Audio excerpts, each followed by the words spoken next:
भगवान श्री हरि विष्णु के 24 अवतारों में 2 अवतार मुझे लगता है उनके भक्त आपको सबसे अधिक मिलेंगे। इन 2 अवतारों से संबंधित अधिकतर त्यौहार आपको मिलेंगे और इन्हीं 2 अवतारों की पूजा सबसे ज़्यादा होती है। एक तो जन्माष्टमी भाद्रपद महीने के कृष्ण पक्ष में आती है और दूसरा होता है चैत्र मास के कृष्ण पक्ष में आने वाली नवमी, जिसे हम लोग श्री राम नवमी कहते हैं। अयोध्या में बहुत साल पहले सरयू नदी के किनारे दशरथ जी के यहाँ पर मर्यादा पुरुषोत्तम राष्ट्र नायक, हमारे सनातन धर्म के गौरव भगवान श्री राम लला का अयोध्या में पुण्य नगरी में पुण्य तीर्थ में उनका जन्म हुआ था। इसी अयोध्या में आज आप देखते हैं कि वहाँ पर हमारे सनातन धर्म की धर्म पताका लहरा रही है। 22 जनवरी 2024 को आप सभी जानते हैं वहाँ मर्यादा पुरुषोत्तम राष्ट्र नायक श्री रामलला का भव्य मंदिर तैयार हुआ था। हालांकि उसका काम चल रहा है, लेकिन वहाँ उसकी प्राण प्रतिष्ठा हुई और उसके बाद से करोड़ों लोगों ने भगवान श्री रामलला के दर्शन किए थे। तो हम लोगों का भाग्य होता है, मेरा तो सौभाग्य था कि मैं उस प्राण प्रतिष्ठा में उस समय वहाँ पर था, ऐसी भगवान की कृपा थी। तो आपके भी अगर भगवान श्री राम की कृपा अगर आप भी प्राप्त करना चाहते हैं, आपके यहाँ पर निरंतर रामलला की सेवा होती है, आपके यहाँ पर राम जी को ही मानते हैं और न भी माने तभी प्रत्येक सनातनी के गौरव तो राम थे, है और रहेंगे। राम केवल आस्था का विषय नहीं है, राम हमारे भारत भूभाग के, हमारे सनातन धर्म के, संपूर्ण मानव जाति के गौरव है।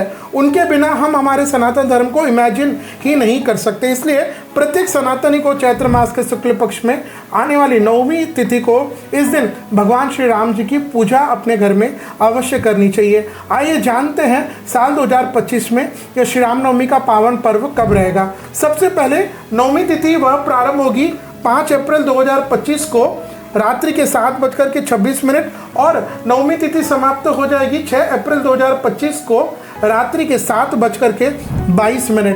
तो इसके हिसाब से साल 2025 में राष्ट्र नायक मर्यादा पुरुषोत्तम दशरथ नंदन श्री राम जी की जन्म जयंती, जिसको हम लोग श्री रामनवमी कहते हैं, यह रहेगी विक्रम संवत 2082 चैत्र मास के शुक्ल पक्ष की नवमी तिथि रविवार 6 अप्रैल 2025।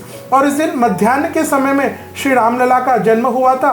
तो वह शुभ मुहूर्त रहेगा मध्याह्न काल में 11:01 से दोपहर के 1:33 के बीच में। तो इस दिन आप हमारे यहाँ तो 8 प्रहर इस दिन व्रत रखने का नियम है और कई लोग तो इसका व्रत काम्य से है, निष्काम में सकाम भाव से भी है, ऐसे भी व्रत करते हैं। तो इस दिन आप यह जो मुहूर्त मैंने अभी बताया, इस समय में आप अपने घर में रामलला का अभिषेक करें। मूर्तियाँ हैं, अपने घर में सायंकाल के समय दीप प्रज्वलित करें और सायंकाल के समय आप भव्य आतिशबाजी कर सकते हैं। इस दिन भारतवर्ष में रामनवमी की शोभा यात्रा भी निकाली जाती है, जो हिंदू समाज का गौरव है। तो इस तरीके से आप श्री रामनवमी का पावन पर्व मनाएं। इस दिन व्रत रखें, रामलला के जो जन्म से संबंधित जो बधाइयाँ हैं उनको आप गा सकते हैं और उनकी जो तुलसीदास जी की उसको तो कौन बुला सकता है, भय प्रकट कृपाला दीन दयाला, इसका भी आप इस दिन गान करें। राम जी के राम रक्षा स्तोत्र है, आदित्य हृदय स्तोत्र है, इन सब स्तोत्रों को पढ़ने से निश्चित हमारे जीवन में श्री राम जी की भक्ति का प्रादुर्भाव होगा। और जिनके ऊपर जाकर कृपा राम की होई, तापर कृपा करे सब कोई। तो जिसके ऊपर श्री राम जी की कृपा, उसके ऊपर सारे ब्रह्मांड की सभी देवी देवताओं की कृपा। तो यह था साल 2025 में चैत्र के महीने में रामनवमी का पावन निर्णय। इस दिन आप अपने परिवार के साथ निकटतम मंदिर का दर्शन करें। अपने घर में अपने घर के छत पर, द्वार पर हिंदू धर्म की, ओम की, हनुमान जी की, राम जी की भव्य जो भगवा ध्वजा है उसको आप फहराएं। अपने घर को आप लाइटिंग के द्वारा सज्जित कर सकते हैं, दान पुण्य कर सकते हैं। और अगर भगवान की कृपा रहे तो आप अगर अयोध्या धाम में भी जाकर के सरयू में नदी में स्नान करें और इस दिन संभव हो, अनुकूलता हो, प्रशासन हमको वहाँ पर व्यवस्था बनती है क्योंकि भीड़ बहुत ज़्यादा होने लगी है, तो वहाँ पर भी आप रामलला के अयोध्यापुरी में, अयोध्या धाम में भी दर्शन करने अवश्य जाइएगा।